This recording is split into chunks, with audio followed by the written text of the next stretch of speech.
जय श्री ओम नमः सिद्धेभ्यः। जय श्री ओम नमः सिद्धेभ्यः। सर्वमंगलमांगल्यं सर्वकल्याणकारकं प्रधानं सर्वधर्माणां जैनं जयतु शासनं। जैनं जयतु शासनं। जैनं जयतु शासनं। पंच परमेष्टि भगवान की, आचार्य श्री गुरुवर कुंद कुंद महाराज की, आचार्य श्री गुरुवर विद्यासागर महाराज की। परम पूज्य निर्यापक सर्व मुनि पुंगव सुधा सागर जी महाराज की जय हो। जो व्यक्ति जहां पर रहता है उस व्यक्ति को सबसे पहले अपनी दृष्टि को, अपने ज्ञान को चार दिशाओं में मोड़ना चाहिए। अपन सब दुनिया में रहते हैं तो सबसे पहले प्रयास करो इस दुनिया को समझने के लिए। पहली ललक आपकी होना चाहिए, ये दुनिया है क्या, दुनिया का स्वरूप कैसा है। जब तक हम किसी का नेचर नहीं समझेंगे उस व्यक्ति से हम ना तो लाभ ले पाएंगे बल्कि वह हमें नुकसान भी पहुंचा सकता है। हम दुनिया में कभी सुखी नहीं रह पाएंगे क्योंकि हम दुनिया का नेचर ही नहीं समझते। बालक वस्तु का नेचर न समझने के कारण गंदगी भी खा लेता है, अज्ञानी जहर भी पी लेता है क्योंकि वो नेचर नहीं जानता। इसलिए सभी धर्म शास्त्रों में साधु संतों ने अपने भक्तों से कहा, इस दुनिया को समझो। ये दुनिया तुम्हें कभी, सबसे पहले दुनिया का एक स्वरूप है, एक परिणति है।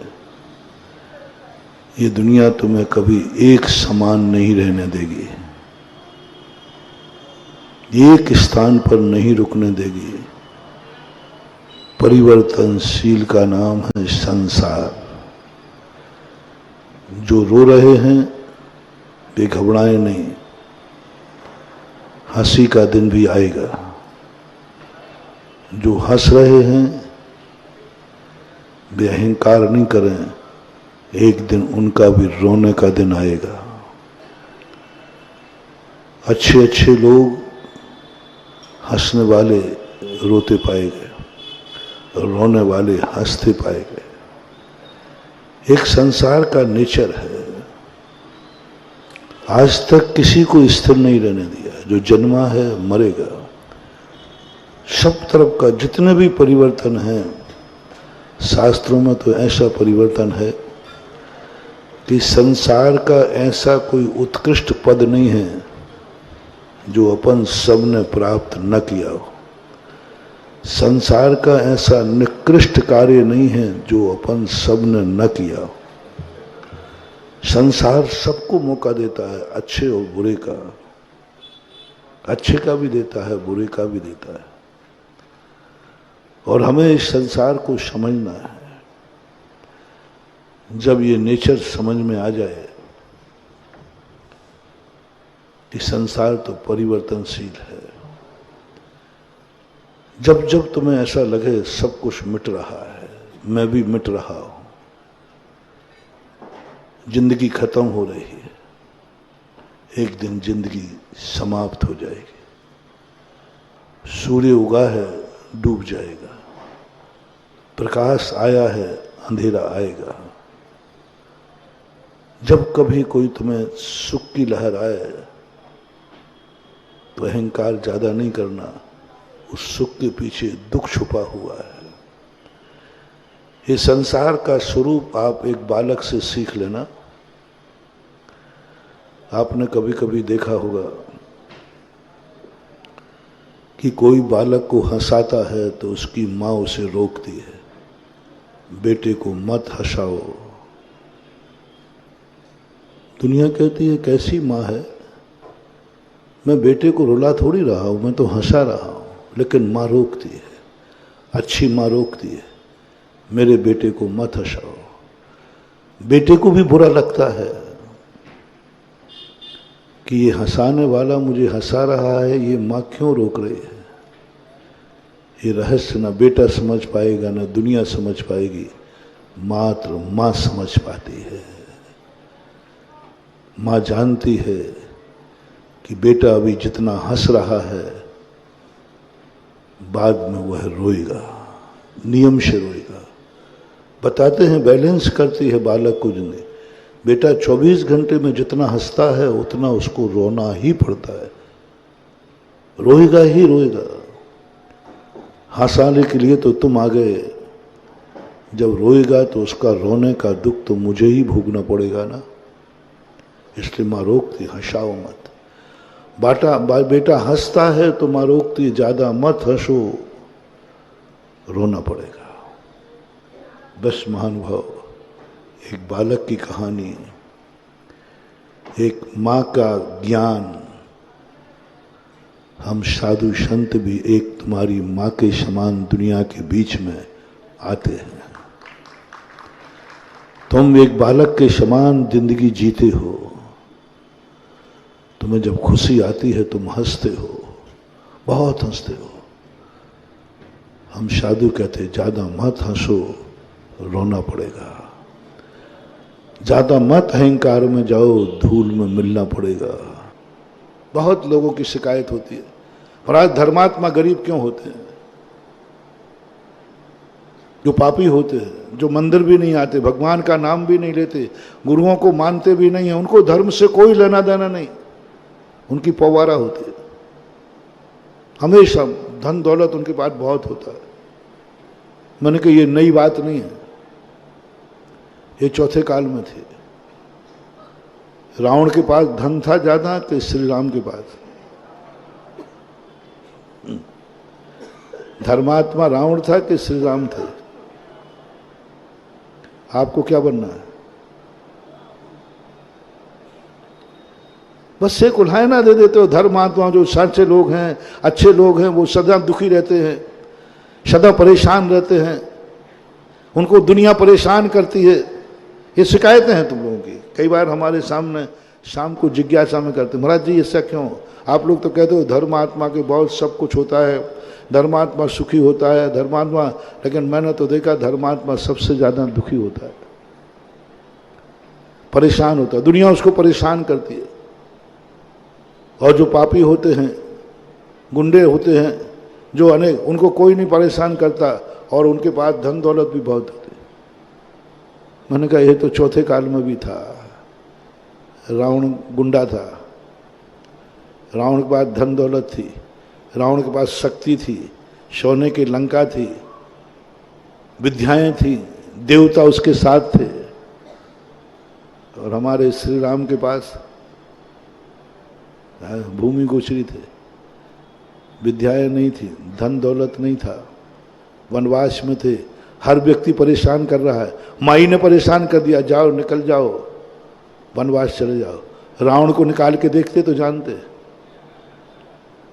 कल्पना करो, रावण की माँ कैकसी यदि रावण को वनवास देती तो क्या होता है? माँ जिंदा ही नहीं रहती, जिससे मुंह से आवाज नहीं निकलती उसके पहले वो मार देते। वनवास जाने वाला नहीं था, स्वीकार नहीं करता। भाई ने परामर्श दिया, लात मार के निकाल दिया। विभीषण लंका छोड़ के ऐसे ही नहीं आया था। एक भाई की लात खाने पर लंका नहीं छोड़ी थी। विभीषण बहुत ज्ञानी आदमी था, विभीषण बहुत सहिष्णु था, बहुत नीतिज्ञ था। भाई ने एक लात मार दी, बड़ा भाई है, लात मार दी तो मार दी, क्या फर्क पड़ता है उससे। विभीषण के मन में लात खाने का कोई गम नहीं आया, बड़ा भाई है, पिता के समान होता है, मार दी लात, मार दी, सभा में मार दी। विभीषण को किंचित मात्र भी विकल्प नहीं आया। उसने तो पिता समान भाई ने लात मारी है, कोई बात नहीं, भाई है, कोई मन में नहीं आया कि मैं लंका छोड़ दूं। जब वो माँ के पास, बेटा तो विभीषण माँ के पास, माँ भैया को मैंने इतनी अच्छी सलाह दी, उन्होंने मुझे लात मार दी, क्या कहीं चेत गई। बेटा लात मारी विभीषण रावण ने, भाग जा, रावण का क्रोध खत्म नहीं हुआ है। रावण जिस पर क्रोध करता है उसको मिटा करके ही छोड़ता है। भाग, जल्दी भाग, इसी समय भाग। रावण की दूसरी प्लानिंग है, तुझे लात मारी, तू सभा से उठ के आ गया, या तो सभा में बैठा रहता, लात खाने के बाद भी हाथ जोड़े रहता, लात खाने के बाद भी उनके पैर पड़ लेता रावण का, तो तेरी कुशल थी। जो अराजक तत्व होते हैं उनसे दूर नहीं भागा जाता। इनका नेचर कुत्ते के स्वभाव का होता है।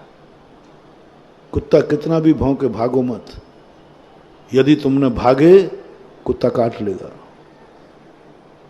इससे अराजक तत्वों से भागोगे वो काट लेंगे। सहन करो, जितना सहन करो। अब रावण तुम्हें छोड़ेगा नहीं, जितने जल्दी हो सके भाग यहां से। मां बोल रही है, रावण को जन्म देने वाली मां रावण को जानती थी, भाग यहां से। भागा, भागा। और कहां जाऊं मां, लंका छोड़ के मैं कहां जाऊं? बोले चला जा उन्हीं की शरण में जो नाराज हुए हैं। सावधान, मोटिवेशन। दुष्ट कभी नाराज हो जाए तो वो कभी भी उससे बचने का प्रयास, या तो सहन करना और या इतनी दूर भाग जाना, इतनी दूर भाग जाना दुष्ट जहां काबू ना पा सके। नीति लेना, कोई दुष्ट दुश्मन जितना तुम्हें दुख देवे सहन करना, सहन करना महानुभाव, गड़बड़ मत करना, सहन करना। और यदि खुश करना है तो उसके अनुकूल रहना। खल को, चोर को तुमसे कोई लेना देना नहीं है। उसको जो चाहिए है वह समर्पित कर दो। दुष्ट कभी व्यक्ति से दुष्टता नहीं लेता। उसको दुष्टता है, उसको धन चाहिए, उसको चाबी चाहिए, दे दो। चोर खुश हो जाएगा, दुष्ट खुश हो जाएगा। जो मांगे वो दे दो। जो जिस तरीके से जिंदा रखे उस तरीके से जिंदा रहो। वो गरीबी में जिंदा रखता है, गरीबी में रहो। वो बीमार जिंदा रखता है, बीमार रहो। तुम्हारी हर चीज में तुम परेशान हो रहे हो, सोना छूते हो माटी हो जाता है, स्वीकार करो। जिस तरीके से दुष्ट रखे, जिस तरीके से वो चाहे, उस तरीके से आपको अपनी जिंदगी जीना है। ये दो मोटिवेशन बहुत बड़े दे रहा हूं महानुभाव। पहला, सहिष्णु, कुछ नहीं कहना, अत्याचार सहन करो। दूसरा है, वो चाहता है उसकी इच्छा की पूर्ति करो, इच्छा की पूर्ति करो। ये सब बिल्कुल जो वो चाहता है, जैसा वो चाहता है। कर्म चाहता है कि तुम सदा बीमार रहोगे, बने रहना। वो चाहता है तुम गरीब बने रहो, तुम्हारे भीख मांगते रहो, तुम मजदूर बने रहो, बने रहना महानुभाव। मन में क्लेश मत लाना, भिखारी बन जाना। कर्म दुष्ट है, विरोध मत करना। भिखारी है, कटोरा उठाओ, जाओ भीख मांगना। कर्म बहुत जल्दी तुम्हारी जिंदगी बदल देगा। दुष्ट बहुत जल्दी तुम्हें छोड़ के चला जाएगा। बस दुष्ट जो है ईगो पॉइंट, दुष्ट के पास ईगो पॉइंट होता है, उसका ईगो पॉइंट पूरा हुआ नहीं और बस वो छोड़ के जाए, उसको कोई लेना देना नहीं, वो तो बुद्धिहीन है, बुद्धिहीन है। और जैसा तरीके से वो जिंदा रखना चाहता है वैसे अपनी जिंदगी का नियम बना लो। महाराज ये दोनों प्रसंग कठिन है। मैंने कहा ना उस बालक का इसलिए उदाहरण दिया है, और बालक ने कहा क्या चाहते हो अंकल? धन, ये पकड़ो चाबी। मम्मी पापा को बचा लिया, जिंदगी बचा ली। दुष्ट से यदि भिड़ जाता तो शायद सारी जिंदगी, यदि वो बच्चा भी भिड़ जाता कि मेरे पापा को मत मारो और चाबी नहीं देता, तो बच्चे का भी मरता, बेटे का भी मरता, पूरा परिवार स्मशान घाट बन जाता। इसलिए चाणक्य कहता है समर्पित हो जाओ, हाथ ऊंचे कर दो। दुष्ट ने यदि बंदी बना लिया है, बंदी बन जाओ, विरोध मत करो। महाराज ये दोनों प्रश्न बहुत कठिन है। दुष्ट के अत्याचार सहन करूं, कर्मों के अत्याचार सहन करूं, महाराज सहन नहीं हो रहा है, बहुत परेशान हूं। बस मन कर रहा है कि सुसाइड कर लूं। अब आप कोई उपाय नहीं बता रहे। नहीं, मरना मत। दुष्ट के अत्याचारों से भी ज्यादा पाप है सुसाइड करना। दुष्ट प्रतिदिन तुम्हारे साथ अत्याचार करे, लाते मारे, गाली मारे, तुम्हारा प्रतिदिन संसी से खून निकाले, तुम्हारे नमक मिर्ची का छिड़काव करे, तो भी मरने का भाव मत करना महानुभाव, मत करना। सुसाइड नहीं करना। नो, नहीं, नहीं, नहीं, कभी नहीं। सारी दुनिया से आज मेरा कहना है, मनुष्य पर्याय में कितना भी कष्ट आ जाए, कभी मरने का भाव मत करना।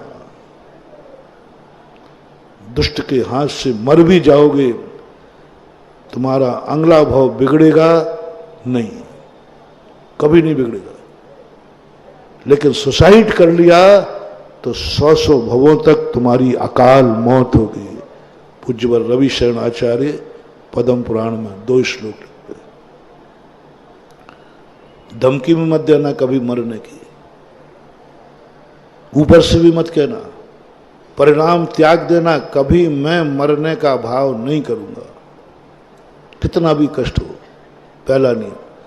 कभी ऊपर से भी मत बोलना, वचन से भी, तुमने ऐसा किया तो मैं सुसाइड कर लूंगा। महिलाओं की आदत होती है। ओ देवियों, मत करना ये भाव, मत करना। एक बार भी सुसाइड करने का ऊपर से बोलना, मन से बोलना, 100 भवों तक तुम पूरी जिंदगी नहीं जी पाओगे। जन्म लोगे और मरोगे, बीच में मरोगे। जितने ये अकाल मौत मरते हैं ये सब पूर्व भव के सुसाइडर हैं। इन्होंने कभी मरने का भाव किया था तो कर्म कहता, अरे दुष्ट, मैंने तुझे इतनी जिंदगी दी, तू मरने का भाव कर रहा है, जा मैं तेरे लिए छोटी ही जिंदगी दूंगा, 1 दिन की, 2 दिन की, 4 दिन की, क्योंकि तुमने मरने का भाव किया। इसलिए पहला तो निर्णय करो, हम मरने का भाव नहीं करेंगे। दुष्ट के अत्याचार सहन करो। महाराज नहीं होगा, नहीं होगा। इतना सहिष्णु नहीं है कि दुष्टों की, हम इतने पारसनाथ नहीं हैं कि हम 10 भाव तक सहन करें। हम इतने श्री राम नहीं हैं कि हमारे साथ इतना राज्य पूरा छीन लिया जाए, निकाल दिया जाए तो भी हम सहिष्णु बन जाए। नहीं होगा महाराज सहन। और ना ये होगा कि चोर घर में आए और मैं चाबी दे दूं। ललितपुर वालों, या तो हां कहो या ना कहो। मुझे तो विश्वास नहीं है कि तुम चाबी दे दोगे, मुझे तो विश्वास नहीं है। मरोगे, मर जाओगे, चमड़ी जाए पर दम नहीं जाए। मुझे बहुत कम विश्वास है। हजारों लाखों करोड़ों में एक बालक मिला इतने साल की जिंदगी में, दुनिया में पहला बालक मिला जिसने चोर को चाबी दी। 16वीं शताब्दी में आगरा में पंडित बनारसी दास हुए थे जिन्होंने चोर का साथ दिया था। 400 साल के बाद 1996 में जयपुर में वो बालक हुआ जिसने चोर का साथ दिया। 1 मिनट सोचना है, ऐसा मौका आवे तो मान जाओ मेरी बात, दे दो चाबी, दे दो दे दो दे दो। जितना वो चोर ले जाएगा ना,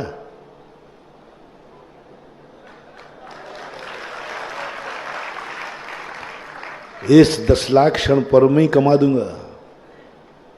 जितना वो चोर ले जाएगा ना, वो 1 दिन के भक्तांबर पढ़ने में आ जाएगा।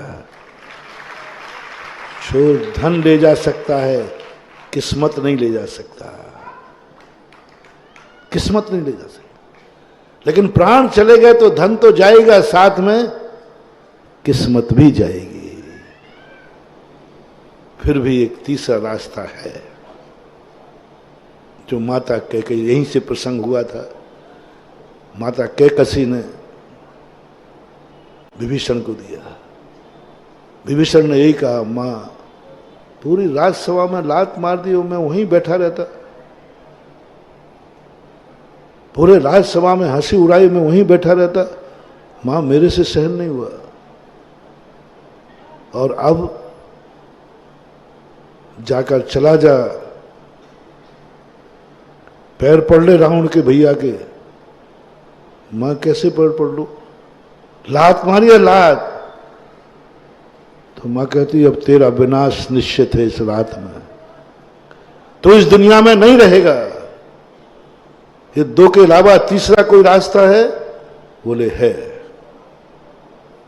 एक ऐसी धर्मात्मा की शरण में चला जा जिसका कोई दुष्ट भी विनाश न कर सके, जो अजर हो, अमर हो, अविनाशी हो, या उनकी शरण में चले जाओ। धर्म और धर्मात्मा की शरण में चले जाओ। तीसरा रास्ता एक ही है, जब तुम्हारे दुष्ट कर्म तुम्हें परेशान करें, कहीं मत भटको, क्योंकि तुम सहन, या तो मैंने कह ही दिया कि सहन करो, अन्यथा आप तुरंत उठिए घर से और सीधे अभिनंदन नाथ भगवान के सामने भक्तांबर में बैठ जाइए। तीसरा रास्ता है। 2 रास्ते तुम नहीं अपना पा रहे हो ना तो चोर का, दुष्ट का साथ दे पा रहे हो, और ना ही तुम सहन कर पा रहे हो। अब बस एक ही तीसरा रास्ता है, शरण वत्सल, करुणा निधान, जहां हर शक्ति तिरोहित हो जाती है। हर शक्ति आती है टकराने के लिए, लेकिन टकराते ही चूर चूर हो जाती है। आएगी, दुष्ट वहां भी आएगा, लेकिन वो कुछ नहीं बिगाड़ पाएगा। जैसे मैंने डाकू खड़ग सिंह की बात कही थी ना, ले जाने जो घोड़ा नहीं पचा पाएगा, लौट के आएगा। आएगा, लौट मिलेगा, वो तुम्हारा सम्मान करेगा, तुम्हारा वापस करेगा। नहीं पचा पाए। बनारसी दास के लिए जब वापस हुआ तो उसकी चोर की मां ने कहा, जब उसने पूरी कहानी सुनाई, चोर ने कहा, बेटा मैं भली चोर की मां हूं, तू चोर है, लेकिन तूने उसके यहां चोरी की जिसने तुझे अपनी पोटरी उठवा दी। भस्म हो जाएगा, बर्बाद हो जाएगा, जाए इसको वापस करके आ। डाकू खड़ग सिंह की आत्मा ने कहा, किसका घोड़ा चुराया है? उसका घोड़ा जिसने अपने घोड़े की चिंता नहीं की, सारे जगत के अपाहिजों की चिंता की। यही कहा था बाबा भारती ने कि खड़ग सिंह तुम ये मत बोलना मैंने अपाहिज हो बन के घोड़ा छुड़ाया, क्योंकि दुनिया का विश्वास अपाहिजों पर, उस व्यक्ति को घोड़े की चिंता नहीं, दुनिया की चिंता नहीं, उसका घोड़ा छुड़ाया। एक रात भी नहीं रख पाया। उसी रात में घोड़ा बांध करके वापस करके चला गया, क्योंकि वो शक्ति ही ऐसी है। आएगी, वहां भी आएगी, लेकिन तुम मात एक ही धर्म, बस एक ही है। मैं प्रभु मरूंगा तो तेरी शरण में मरूंगा। महाराज जी वहां भी यदि दुष्ट आ गया और मार दिया तो अब कोई खतरा नहीं है। मैंने पहले दिन क्या कहा था? दुष्ट के हाथ से मत मरना, दुष्टों के सामने मत मरना। अब यदि वो मार भी देगा तो चिंता मत करना, अब तेरा मरण होगा भी तो श्री भगवान के सामने होगा। अब कोई चिंता नहीं है, अब कोई चिंता नहीं, कोई चिंता की बात नहीं है। अब मरूंगा तो धर्मराज ने यही कहा था जब जंगल में हनुमान मिले थे, जब श्री कृष्ण निहत्थे उनके साथ हुए थे। बोले हम दोनों से तुम करोगे क्या? मैं किसी के पक्ष में लड़ूंगा ही नहीं। तुम मरोगे मरोगे, मैं देखता रहूंगा, मैं नहीं लड़ूंगा, मैं तो ध्वजा में बैठूंगा। कृष्ण जी ने यही कहा कि हमें क्या ले जाके करो, मैं शस्त्र नहीं उठाऊंगा, तुम मर रहे होगे। मुझे शस्त्र आपसे नहीं उठवाना है, मैं हारूंगा लेकिन आपकी आंखों के सामने, मैं मरूंगा आपके सामने, आप देख रहे होंगे मैं मर रहा हूंगा। बस इतना सा हिम्मत तुम पुण्य कर लेना, दौड़ के भाग के आ जाओ जब तुम सारे कर्मों से जूझ चुके हो, सारे कर्म तुम्हें परेशान कर चुके। जब मैंने बिहार किया था 2012 में, तब अंतिम यही संदेश देके गया था, तुम्हारे जीवन में जब संकट आए कुछ नहीं करना तुम्हें, तुम सीधे उठ करके असीमकालीन भक्तांबर पाठ में आके बैठ जाओ, बस कुछ नहीं। मत भटको यहां वहां, मत टकराओ इनसे, मत टेंशन में करो, ये दुष्ट हैं, ये नहीं मानने वाले। नीम कभी मीठी नहीं होगी, दुष्ट के सामने रोना व्यर्थ है,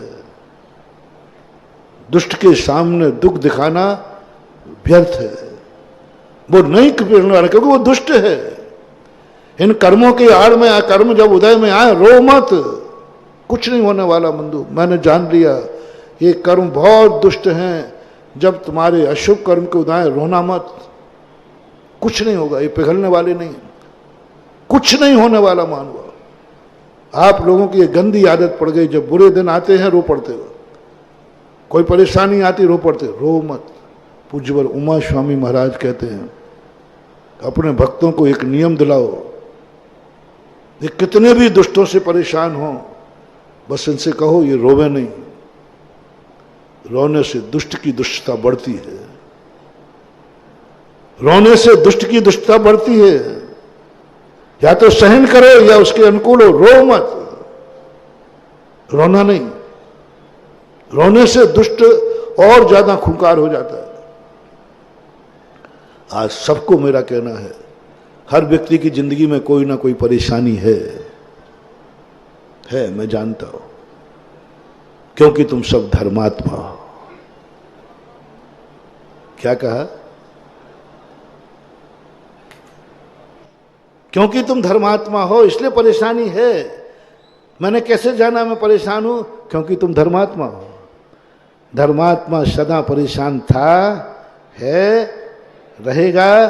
धर्मात्मा को दुनिया परेशान करती थी, कर रही है, करेगी। धर्मात्मा को वनवास हुआ था, हो रहा है, होगा। धनवान को शाव हुआ था, हो रहा है, होगा। धर्मात्मा वनवास में भटकता था, भटकेगा, भटकता रहेगा। ये धर्मात्मा की निशानी है, क्योंकि आप धर्मात्मा हैं, क्योंकि आप धर्मात्मा हैं। आपने पिक्चर देखी? मैं भाई बहुत सरल उदाहरण देता हूं, क्योंकि तुम्हें शास्त्रों की बातें समझ पता। महाराज जी कैसे थे, वो श्री राम कैसी थी, आत्माएं सब सहन करती रही। माँ ने राज छीन लिया, मैं होता तो माँ को भी बता देता, यूं चले गए। उन्होंने कहा कि वनवास चले जाओ, चले गए यूं, कोई तमाशा मचा रखा है क्या? माँ ने इतना ही कहा, बोल ही नहीं पाए वो तो बेचारे। समझ गया माँ, जा रहा हूं, समझ गया पिताजी, जा रहा हूं। इशारे में इतना बड़ा राज छोड़ दिया, राजगद्दी छोड़ दी। अयोध्या का राज, कैलाश पर्वत से लेकर के समुद्र के किनारे तक बड़ा राज्य, अयोध्या का राजा, बहुत बड़ा राजपथ वाला था मारो। इतना बड़ा राज्य, वो भी तैयारी पूरी एक इतनी सी बात में छोड़ दी, इतनी सी बात, मात मन लिया, चल दिए, चल दिए। कुछ महाराज जी समझ में नहीं आती बात, ऐसा भी कैसे हो जाता है? कुछ नहीं, थोड़े 2 मिनट लगे और छोड़ के चले गए। और कितना दुख उठाया, फिर भी एक बार कैकेयी को नहीं कोसा, एक बार भी उन्होंने नहीं कोसा। कैकेयी ने मेरे साथ अच्छा नहीं किया, चले गए, चले गए। ऐसा होता रहा है। मैं एक सरल उदाहरण देता हूं, क्योंकि शास्त्रों की बातें तुम्हें कठिन लगती है। आप लोग पिक्चर देखते हैं, पिक्चर में, पूरी पिक्चर में ठाठ किसके रहते हैं और परेशान कौन रहता है? ये दुनिया एक पिक्चर है। तुम हीरो है या खलनायक? पूरी पिक्चरों में देखना, पूरी पिक्चर में खलनायक का ठाठ होता है, ठाठ ही ठाठ होता है सारी। और जिस पिक्चर में जितनी ज्यादा हीरो की दुर्दशा होती है, वो पिक्चर सबसे ज्यादा, यानी तुम देखना क्या पसंद करते हो? यदि पिक्चर हिट करना है तो हीरो की दुर्दशा कराओ, जितनी दुर्दशा कराओ, जितना करा सको। कई बार तो मरने मरने तक समझ गया ये तो, और फिर थोड़ा जिंदा कर देते और फिर उसकी धुलाई करते, यानी पानी पिला पिला करके। और खलनायक जश्न मनाता है, वह पिक्चर दुनिया में हिट होती है, दुनिया उसको पसंद करती है, और अंत में मात्र 5 मिनट में सारा पलटा पलटता है। यानी खलनायक के सुख के दिन, कितने घंटे की पिक्चर होती है? 3 घंटे की। 3 घंटे में 2 घंटे 55 मिनट खलनायक का सुख दिखाते हैं, और 5 मिनट जैसे ही हीरो के सुख के दिन आए,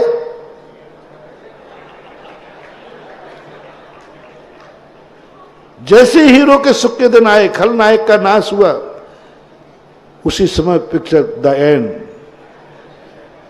यानी दुनिया क्या पसंद कर रही है?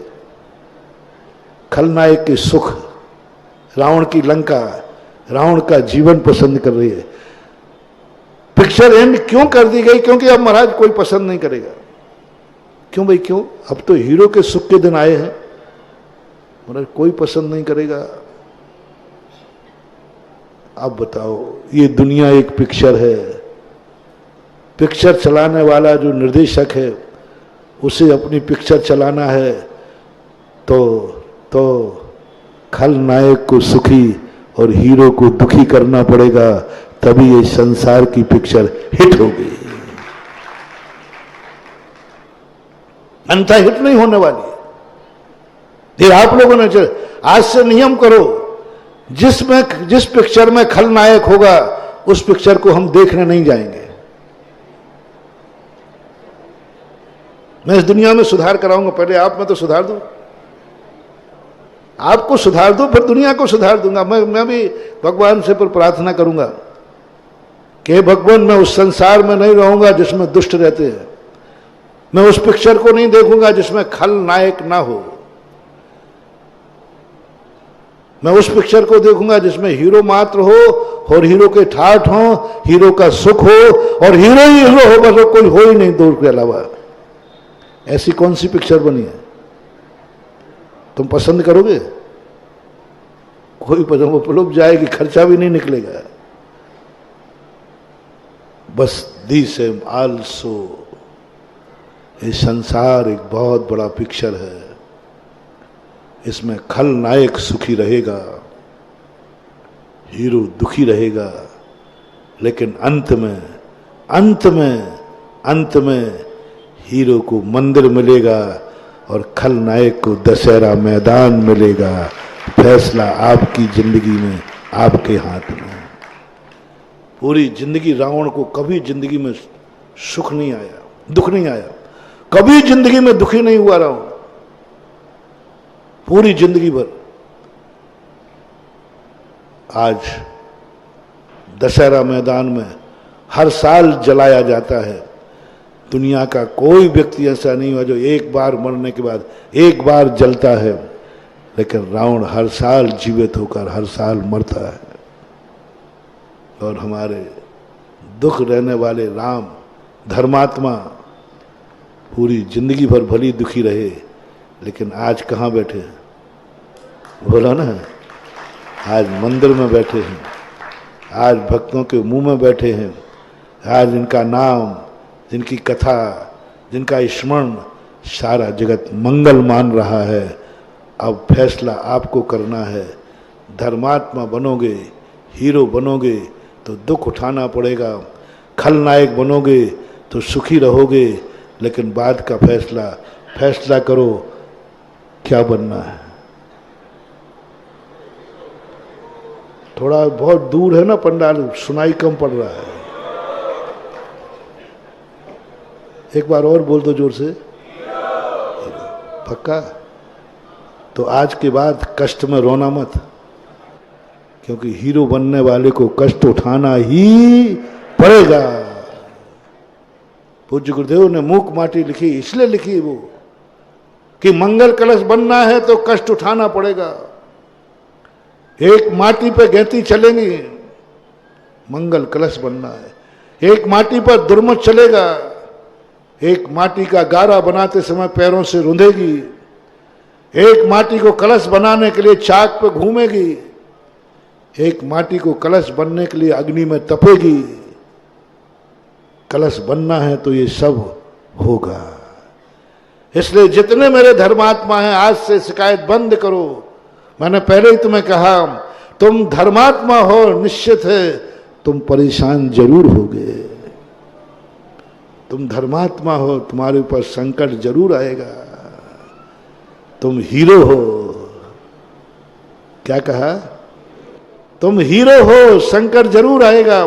तुम हीरो हो, दुष्ट तुम्हारे पीछे जरूर आएंगे। तुम हीरो हो, तुम्हारे लिए दुख जरूर उठाना पड़ेगा। यदि फैसला हो तो हीरो बनने का फार्म भरो, अन्यथा खलनायक की भी सीट खाली है। As you like. मैं कुछ भी नहीं बोल रहा हूं, जो अब मैंने पहले ही कहा, मैं तो साइन बोर्ड हूं। एक तरफ खलनायक, एक तरफ, दोनों में से एक फार्म भरना है। हीरो को भरोगे, कष्टों को देख लेना। धर्मात्मा बनोगे, कष्टों को देख लेना। धर्म करते ही कष्ट आएगा। धर्मात्मा बनोगे, वनवास मिलेगा। तेरी माँ ही घर वनवास भेज देगी, दूसरे तो क्या भेजेंगे। यदि इतनी हिम्मत हो, इतनी सहिष्णुता हो, तो धर्मात्मा बनने का फार्म भरना, अन्यथा खलनायक ही ठीक हो। डाकुओं की जमात में जाओ या साधुओं की जमात में आओ। साधु की जमात में आओगे तो कष्ट उठाना पड़ेगा, मच्छर भी काटेंगे, गर्मी सर्दी सब लगेगी। देख लो हम लोग जीवन का, साधु का जीवन देखना। बाहर से तुम साधु को देखोगे ना तो इतने कष्ट हैं कि तुम रो पड़ोगे। 48 टेम्परेचर में हम लोग एक टाइम भोजन पानी करते हैं, और तुम रात में भी बोतल रख के सोते हो, उसमें विहार करते, अंतराय आता है। केसों को अपने हाथ से उखाड़ते, 2 बाल उखाड़ के देखो। सर्दी गर्मी में जैसा हूं, सर्दी पड़ती है, एक रात कमरे में बिना रजाई के देखो। और हम लोग पूरी जिंदगी भर ठंड में विहार भी करते हैं, रहते हैं। साधु को पूरी जिंदगी का तुलना करना। जिस दिन ये साधु के कष्ट तुम्हारे ऊपर आ जाएंगे, तुम सुसाइड कर लोगे। तुम्हारी जिंदगी में ऐसा दिन आ जाए कि तुम्हारे परिवार का कोई व्यक्ति नहीं बचा, सब मर चुके, अकेले बचे हो। साधु ने सब का त्याग कर दिया, अकेला बचा है। कल भोजन का कोई इंतजाम नहीं है, फिर भी जिंदा है। तुम्हारे यहाँ यदि तुम्हारी जिंदगी में ऐसी नौबत आ जाए कि एक टाइम ही आपको खाने को मिलेगा, बोलो जिंदगी कैसी रहेगी? तुम्हारी किस्मत ने ऐसी दशा की, तुम्हारी कर्म ने, कि तुम जिंदगी में एक टाइम से ज्यादा दूसरी टाइम ना खा पाओगे ना पी पाओगे, है ही नहीं। यदि ऐसा दिन तुम्हारा आ जाए तो तुम सुखी बना मानोगे अपने आप को कि दुखी? महाराज जी हम तो सुसाइड कर लेंगे। हम लोगों ने पूरी जिंदगी भर एक टाइम खाने का नियम लिया है, सुखी हो कि दुखी। ठंड के दिनों में यदि तुम्हारे लिए कोई कपड़ा ओढ़ने को नहीं मिले, कोई रजाई नहीं, कुछ नहीं, तो जिंदगी वो रात तुम अपनी कोसोगे कि अवभाग्य मानोगे? कोसोगे। दुख है। गर्मी के दिनों में नंगे पैर चलना पड़े, छाले पड़ जाएं पैरों में, कांटे चुभ जाएं, यदि ऐसी नौबत तुम्हारी आ जाए कि तुम्हारी जिंदगी में जूते नसीब भी ना हो, दुर्भाग्य मानोगे। वो सारी चीजें साधु अपने जीवन में स्वीकार करता है और बोलो मैं दुखी हूं कि सुखी हूं? मेरे बराबर कौन सुखी है दुनिया में बताओ? और मेरे पास क्या है जो सुख का साधन है? जिन जिन कारणों से तुम सुखी होते हो वो महावीर ने सब छुड़ा दिया और फिर सुखी। तो सुख की एक है, बाहर को साधु को देखोगे, बाहर से धर्म को देखोगे, बाहर से धर्मात्मा को देखोगे, गम ही गम नजर आएंगे। जरा अंदर तो झांको, सरगम लहर आएंगे। धर्मात्मा को बाहर से देखोगे, गम ही गम आएगा। धर्म की बाहर की जिंदगी देखोगे, कष्ट ही कष्ट नजर आएंगे। ये फार्मूला बना दो बंधु, जो आप लोगों ने मिथ्या धारणा बना रखी है कि हम धर्मात्मा रहेंगे, हम हीरो रहेंगे तो हमें कोई दुख नहीं आएगा, ये तुम्हारी धारणा गलत है। इसलिए मैं झूठा लोभ दे करके तुम्हें प्रभावित नहीं करूंगा। जो जो हीरो बनेगा कष्ट आएंगे, जो जो धर्मात्मा बनेगा कष्ट आएंगे। आएंगे, धर्मात्मा का लक्षण है। दुष्ट आएंगे, परेशान करेंगे लोग, क्योंकि तुम धर्मात्मा हो। यदि ये झेलने की ताकत हो, फिर भी हो, तो अंदर सरगम लहर आएंगे। अंदर जब इसका फल मिलेगा, जब तुम मंदिर में बैठोगे और सारा जगत तुम्हारा नाम लेकर अपने जीवन को धन्य मानेगा, तब अंदर से सरगम लहर आएगा, आनंद आएगा। और जब दशहरा मैदान मिलेगा, आज दो में से एक फैसला करना है। सुखमय जीवन चाहिए है तो खलनायक बनो, रावण बनो। और दुखमय जीवन की यदि तुम्हें कोई फिक्र नहीं है, आने दो दुख। मैं धर्म के साथ में दुख भी सहन कर लूंगा। मैं धर्मात्मा बनकर के दुख भी सहन कर लूंगा। अधर्मी बनकर के मुझे स्वर्ग का सुख नहीं चाहिए, मुझे धर्मी बनकर के नरक का दुख भी है तो मंजूर है। उज्ज्वल पद्मनंदी महाराज 10वीं शताब्दी में लिखते हैं कि मेरे पास प्रभु सम्यक दर्शन रहे, मेरे पास धर्म रहे, मेरे पास नीति रहे, मैं कभी अन्यायी नहीं बनूं, चाहे मुझे नरकों का दुख उठाना पड़े। प्रभु तू मेरे साथ रहे, मैं हारने को तैयार हूं। धर्मराज ने यही कहा, तुम मेरे सामने रहो, मैं हारने को तैयार हूं, मरने को तैयार हूं, लेकिन हारूंगा तेरे सामने, मरूंगा तेरे सामने, दुख उठाऊंगा तेरे सामने।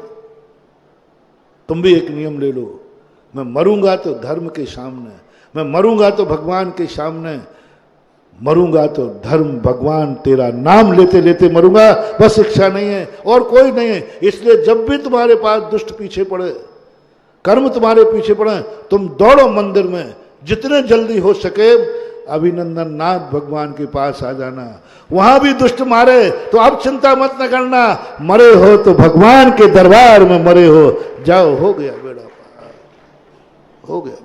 इतनी सी बात मैं तुमसे कह रहा हूं। मैं तुम्हारे संकट का निवारण कर दूंगा, सो बात नहीं। संकट जब आए तो बस उस दीनानाथ के चरणों में दौड़ पड़ना। 90% मुझे विश्वास है, 99% मुझे विश्वास है कि यदि तू धर्मात्मा के दरवाजे आ गया, वो दुष्ट की हिम्मत नहीं है कि वो इस धर्मात्मा के सामने तुम्हारे प्राण ले ले। क्या किसी कहती है वहां भी रावण पहुंच गया तो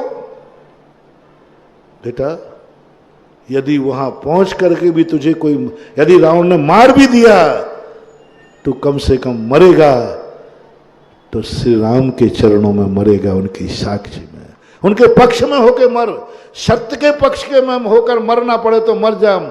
असत्य के पक्ष में जिंदा रहना भी श्रेष्ठ नहीं है, और सत्य के पक्ष में जाकर मरना पड़े तो वो मरना भी श्रेष्ठ है। क्या कहा, रिपीट करता हूं, अधर्म के साथ, असत्य के साथ जिंदा रहना भी,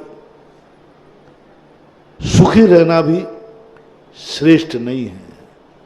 धर्म के साथ, धर्मात्मा के साथ दुखी रहना, मर जाना भी श्रेष्ठ है। और होगा ये, धर्मात्मा बनोगे दुख के साथ। आप एक घोषणा करो, मुझे दुख की परवाह नहीं है, बस मेरा धर्म नहीं छूटना चाहिए। मुझे जीतने का कोई ख्वाब नहीं है मधुसूदन, मुझे जीतने का, हारने का कोई गम नहीं है। बस हारूं तो प्रभु तेरे सामने हारूं। तू देख रहा हो और मैं हार रहा हूं। तू देख रहा है और तू देख रहा है और मैं मर रहा हूं। तू देख रहा है मैं पिट रहा हूं। तू देख रहा है मैं दुखी हो रहा हूं। तू देख रहा है और मैं परेशान हो रहा हूं। बस और कुछ नहीं, तू देखते भर रहना। मैं ये नहीं कह रहा हूं प्रभु परेशानी दूर करना, बस मैं परेशान हूं, बस तुम देखते रहना। दुनिया की नजर में मेरी परेशानी आवे या ना आवे, तू जरूर देखते रहना कि मैं परेशान हूं। दुनिया मुझे मरते देखे या नहीं देखे, तू जरूर देखना कि मैं मर रहा हूं। दुनिया मुझे हारा माने या नहीं माने, तू जरूर देखना कि मैं हार गया हूं। बस तेरे सामने मोटिवेशन, तेरे सामने मैं मरना चाहता हूं, तेरे सामने मैं रोना चाहता हूं, तेरे सामने मैं दुख उठाना चाहता हूं। बस साक्षी मुझे तेरी चाहिए और कुछ नहीं चाहिए। धर्मराज की आवाज सुनकर के समझ गए, धर्मराज आज पहली बार इससे बड़ा नीतिज्ञ मैंने नहीं देखा। इतनी बड़ी मोनोपोली, बहुत बड़ी पॉलिटिक्स से महानुभाव है। तुम समझ रहे हो कि हम तुम्हें क्या कहते हैं, कृष्ण जी हनुमान जी दोनों देखकर देखा, ये है राजनीति, ये है राजनैतिकता, ये है कुशलता। ये चाणक्य तो कुछ भी इनके सामने नहीं लगता। क्या कह दिया, मैं मरूंगा तुम्हारे सामने। मैंने कब कहा कि तुम मुझे जिताना? मैंने कब कहा तुम मेरे पक्ष में युद्ध लड़ना? मैंने तो नहीं कहा। अर्जुन ने कह दिया मैं इसलिए थोड़ी आया हूं कि तुम मुझे शस्त्र दे दो, मेरे साथ लड़ो। नहीं नहीं नहीं, लड़ना नहीं है। मैं युद्ध करूंगा आपके सामने और मरूंगा, हारूंगा आपके सामने। किसी समझ गया धर्मराज, इतनी बड़ी नीति, क्योंकि तुम्हें मालूम है कि तुम्हारा श्रद्धेय, तुम्हें मालूम है कि तुम्हारा भगवान अपने भक्त को हारता हुआ देख ही नहीं सकता, मरते हुए देख ही नहीं सकता। जरूर तुम कुछ ना कुछ करोगे, लेकिन तुम मांगोगे नहीं। तुमने तो ये कह दिया मैं तो मरना पसंद करूंगा तेरे सामने। ऐसे ही अपन को कह देना, भगवान तू मेरे साथ रहना, मैं नरकों में भी चला जाऊंगा, बस तू साथ रहना। गांधी जी ने कहा था ना एक बार कि मुझे नरक में भी वास मिलता है तो मैं तैयार हूं, बस वहां एक लाइब्रेरी होना चाहिए। यदि पुस्तकें मेरे पास है तो मैं नरकों का दुख भी भूल जाऊंगा ज्ञान के सामने। देखो उदाहरण है। ऐसे ही सम्यक दृष्टि कहता है, प्रभु मुझे कितना भी कष्ट में रख लीजिए, बस तू मेरे साथ रहना। बस तेरे बिना मेरा एक भी दुख नहीं हो। दुश्मन मुझे लात मारे तो तू देखते रहना, बस तेरे सामने गवाह तू रहना। बस मुझे तो आपकी गवाह चाहिए कि मेरे हर कष्ट का गवाह प्रभु है, मेरी हर दुर्दशा का गवाह प्रभु है, मेरे ऊपर जो अत्याचार है उसका गवाह प्रभु है। बस जिसे हमारी शास्त्रीय भाषा में कहा साक्षीभूत, अपसख्यम देवता सख्यम। भगवान से कुछ मत कहना महानुभाव, कुछ मत कहना, बस एक ही कहना, बस मेरी जो दुर्दशा हो तेरी साक्षी में हो, तेरे ज्ञान से ओझल नहीं हो, तू कुछ भी मत करना, बस तुझे मालूम रहना चाहिए कि मैं मर रहा हूं, तुझे मालूम रहना चाहिए दुष्ट मुझे दुख दे रहा है, बस तेरी जानकारी में रहे, इससे ज्यादा मेरी कोई इच्छा नहीं है। बहुत बड़ी पॉलिटिक्स है, क्योंकि मुझे मालूम है भगवान मुझे इतना चाहता है, वो मेरी दुर्दशा देख ही नहीं सकेगा, चमत्कार होगा। पर तुम मत मांगना, तुम मत कहना कि मुझे सुखी कर दो, नहीं, मैं तो दुखी रहूंगा, तेरे सामने रहूंगा, तेरे दरबार में रहूंगा, मंदिर में मरूंगा तो भक्तांबर पढ़ते पढ़ते मरूंगा, बस और कुछ नहीं चाहिए। पूज्यपाद स्वामी भगवान ने कहा क्या मांगना चाहते?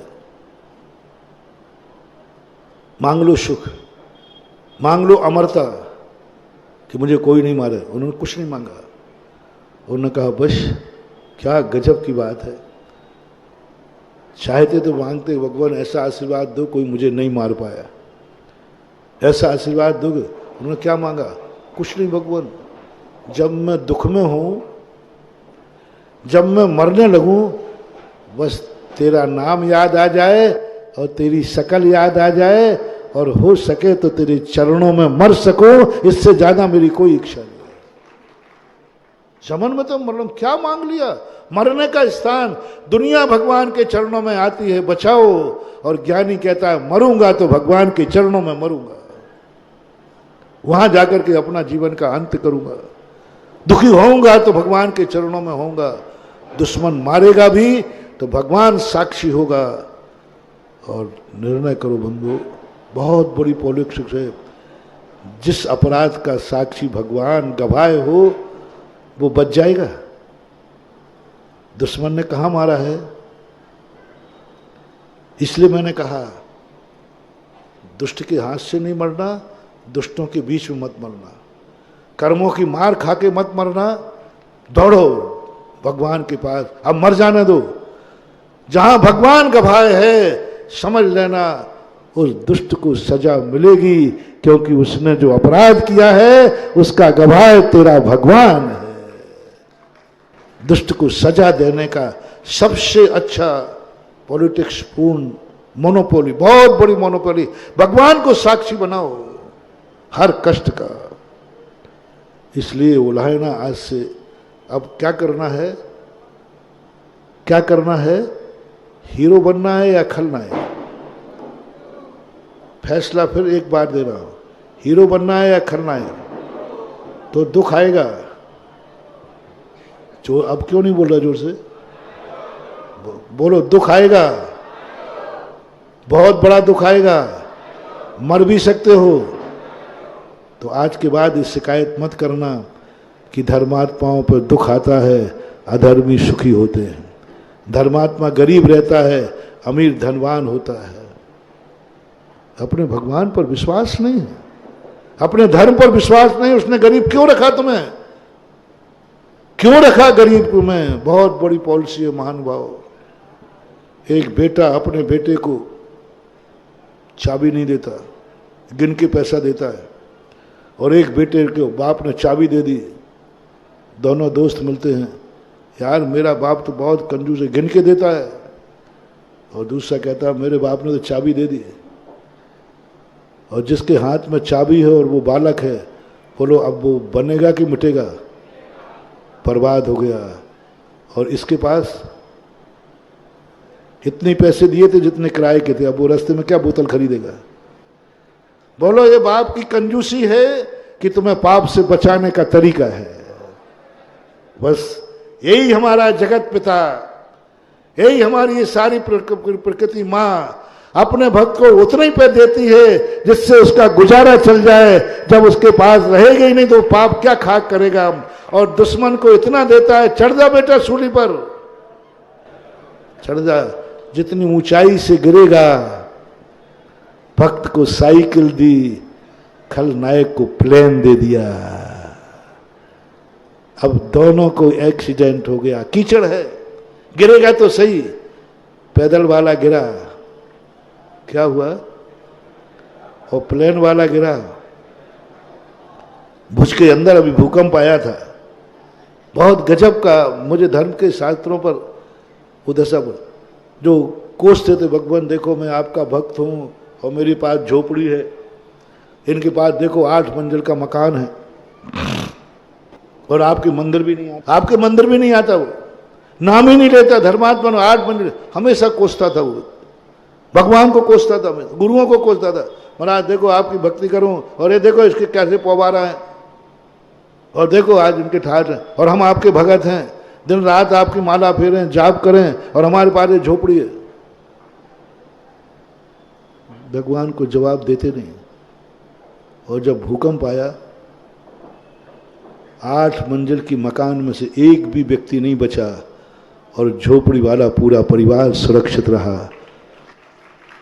और अब वो कहता है, पेपरों में इंटरव्यू दिया उसने, भगवान भगवान भगवान माफ करना, मैंने पूरी जिंदगी भर तुझे उलाय ना दिया है, आज पता चला कि तू जानता था भूकंप आएगा, भक्त को मैं मरने नहीं दूंगा इसलिए झोपड़ी नहीं दी। आज मेरे पास भी 8 मंजिल का मकान होता तो आज मैं सब इसमें पिछड़ के मर गया होता।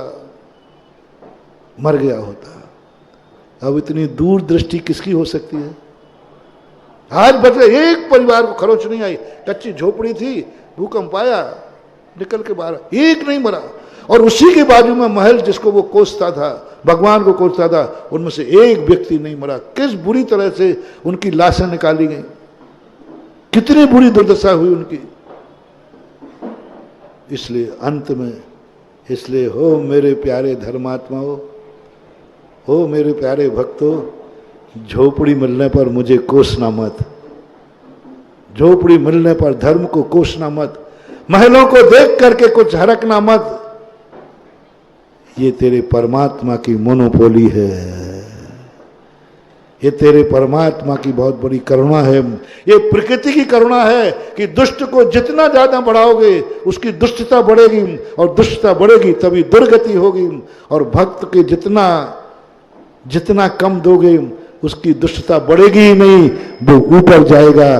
खाली हमारे पूज्य गुरुदेव ने लिखा है, अंतिम पंक्ति कह के खत्म करता हूं, गुरु जी ने लिखा है, खाली पारली, तराजू होती ना तराजू, भरी पारली नीचे जाती, खाली ऊपर जाती है, स्पष्ट रूप से तुला हमें बतलाती है। तराजू होते ना, कौन सा पड़ला नीचे जाता है और कौन सा पड़ला ऊपर जाता है? बोलो, खाली रहूं या भर दूं? मैंने तो नहीं कहा, तुमसे कहलवा दिया ना। बस अब इसके संबंध में अपन और समझने का प्रयास करेंगे। आज इतना ही। महावीर भगवान के